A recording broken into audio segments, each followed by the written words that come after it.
All right, today we are going to be solving some pretty big equations. So I need you to get out another sheet of paper. You're going to write down the steps to solving the equations. And then as I'm doing that, I'm going to give you one example here, and I'm going to do a few more examples for you. So let's get ready and let's get going. The first one says identify the middle of every equation with a vertical line. So as I look at my first example down here, draw a vertical line down the equal sign because that is the middle of every single equation. Then the second step says distribute.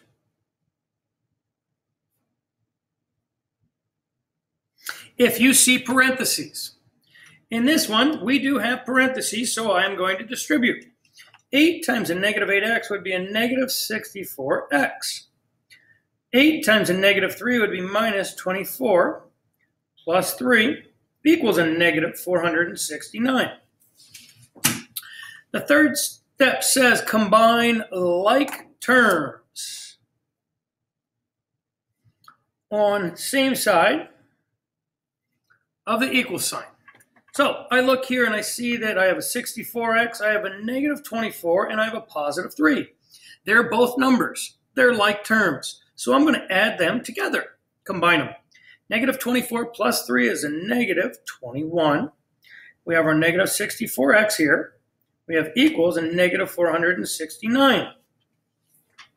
The next thing up here, it says we're going to add or subtract to get all variables on one side of the equals sign. Well, I only have one variable. It's negative 64x here on the right side of the equal sign. So we don't have to do that step. The next step says add or subtract to get variables alone on one side of the equal sign. Now I notice that I have a negative 21 here that's on the same side as our negative 64. So I'm going to add 21 to both sides. Negative 469 plus 21 would be a negative 448 is equal to a negative 64x. And now I'm going to use my calculator, and I'm going to come up with my answer. See if I can do this right here. I have a negative 448 negative divided by 64 negative, and that equals 7. So divide by a negative 64.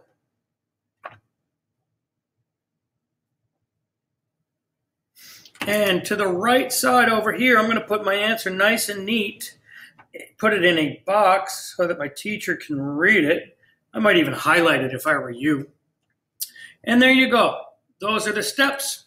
Oh, we forgot our last step. It should say multiply or divide, and I divided to get a single positive variable equal to a number. A single positive variable, x, equals a number. And that's how you solve equations, any type of equation. So I'm going to let you do numbers 2 and 3 and 4, and I'm going to start on example number 5.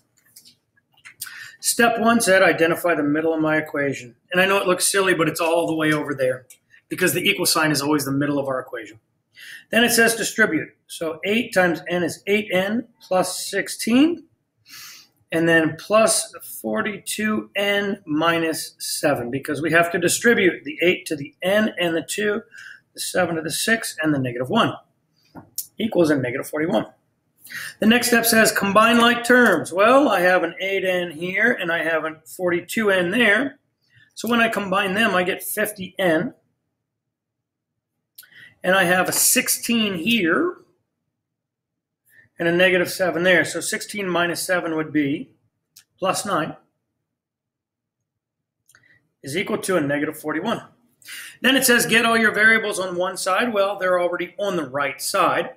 So I skip that step, and I move on, and it says get your variables by themselves. So I have a positive 9 here. I need to subtract 9. And I get a negative 50 is equal to 50n. And then the last step is divide by 50, whatever the coefficient is. and write my nice answer over here of -1 equals n and put it in a box. Let's look at the next set of examples that we're going to do down here. Why don't you do number 6, 7, 8, pause the video, and then pick it up when you are ready to start these. The next one, I'm going to draw a line down the middle of my equal sign. And I'm going to distribute, but we don't have any parentheses, so we're not going to distribute. Skip step 2. Then I'm going to combine like terms. Well, I have a 6 here, and I have a -2 here. So when I combine them, I would get 5n plus 4, because 6 minus 2 is 4, is equal to a -6 minus 5n. So my second step says, get all my variables to one side. Well, I have a -5n here and a +5n here. And I always want to move the smaller set of variables. So -5 is smaller. I'm going to add 5n here and add 5n here. They cancel, and we get -6 equals 10n plus 4.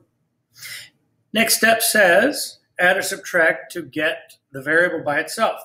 Well, we have a +4, so we need to subtract 4. You get a -10 equals 10n. And then the last step says divide or multiply. We're going to divide because that's the inverse operation. -10 divided by 10 is -1 is equal to n. So why don't you pause the computer, look at that, try and figure it out, and then go and do 10, 11, and 12. When you're finished with 10, 11, and 12, flip your paper over. And we have a whole bunch back here. So let's look at number 13. And as you can tell, I'm just going through the steps. Draw a line down the middle of my equal sign. Distribute. We have a negative sign here. So we're going to distribute the negative sign to the 8x plus 3, and you get a -8x minus 3 plus x equals 32 minus 2x. We're going to combine like terms. We have a -8x and a +x on the same side of the equal sign. So -8x plus x would be -7x minus 3 equals 32 minus 2x. Next thing it says, move all of our variables to one side. We'll have a -7x here and a -2x. They're on both sides. So I need to move the -7. I always move the smaller one. -7x. I'm going to add 7x to both sides. These cancel. You get a -3 is equal to 32 plus 5x. Now I have to get my variable by itself. So I got to move the 32 minus 32 minus 32. And you get a -35 equals 5x. And now we have to divide. So I divide by 5. I'm running out of space. Dividing by 5. Sorry about that. But you can hear me, so you should know what I'm doing. And you should get a -7 is equal to x. Again, a single positive variable. You've got 5 of these to practice. And then one last one down here with 5 more of these to practice. And I'll do one of the hard ones for you. So we're going to look here. We're going to look and see the middle of my equal signs right there. And then I'm going to distribute. -4 times 2 is -8x plus 16 plus 8 minus 8x, because we're distributing a negative sign there and a -4 there. Equals -4x minus 6x. Then it says combine like terms. This one won't be that bad after all, because -4x and -6x are like terms. So I'm going to combine them and get a -10x is equal to, and I have a -8x and a -8x here, which would be -16x. And then adding 16 and 8 would be 24 is equal to that. So now what I do is I want to move all my variables to one side. So I have a -16x and a -10x. I move the smaller ones. So I'm going to add 16x. Get 24 is equal to 6x. Divide by 6. X equals 4. And again, box your answer. Let me know if you have any questions. Bye.